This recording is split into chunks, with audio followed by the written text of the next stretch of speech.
Serial Anupama में श्रुति और अनुज का हो गया है आमना सामना। आ गए हैं दोनों एक दूसरे के सामने। दोस्तों, हम आपको बता दें कि जैसे ही श्रुति को पता चलता है कि अनुज अमेरिका में नहीं इंडिया में है, वो तुरंत भागी भागी इंडिया आती है और अनुज के पास जाती है। अनुज से कहती है कि अनुज, तुमने ये अपना क्या हाल बना लिया है? क्यों ऐसे देवदास से बनकर घूम रहे हो? आखिर बात क्या है? मुझे पूरा यकीन है अनुज, ये हालत तुम्हारी सिर्फ और सिर्फ अनुपमा की वजह से होगी, क्योंकि अनुपमा की वजह से ही तुमने मुझसे सगाई तोड़ी थी और तुमने कहा था कि तुम हमेशा के लिए अब अनुपमा के साथ रहना चाहते हो, और तुम निकल भी गए थे अमेरिका से अनुपमा से मिलने के लिए। लेकिन मुझे नहीं पता था कि अनुपमा से मिलने के बाद तुम्हारी ये हालत हो जाएगी। मैं अनुपमा को छोड़ूंगी नहीं। लेकिन वही दूसरी ओर अनुज इस हालत में नहीं होता कि वो श्रुति के सारे सवालों का जवाब दे सके।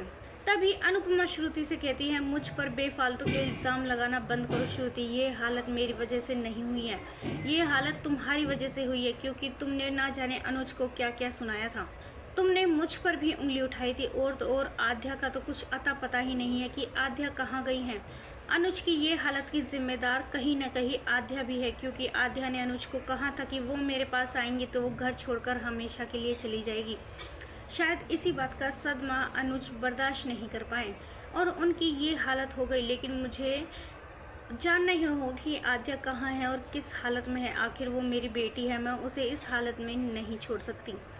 तभी श्रुति कहती है कि तुम्हें अब अपनी बेटी की परवाह कब से होने लगी अनुपमा? पहले तो तुम उसे छोड़कर हमेशा के लिए चली गई थी और अब अचानक से उसकी परवाह करने चली आई हो। तुम्हें उसकी परवाह करने की कोई ज़रूरत नहीं है।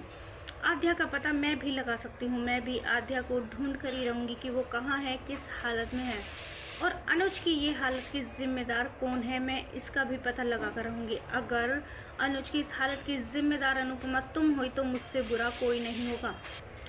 दोस्तों, सीरियल मैच ट्विस्ट को लेकर आप कितने एक्साइटेड है, हमें अपनी राय कमेंट्स में ज़रूर बताइएगा। और नहीं किया है चैनल को सब्सक्राइब तो जल्दी से कर लिए, जिससे सीरियल से जुड़ी सारी अपडेट हम आप तक लेकर पहुँचे सबसे पहले।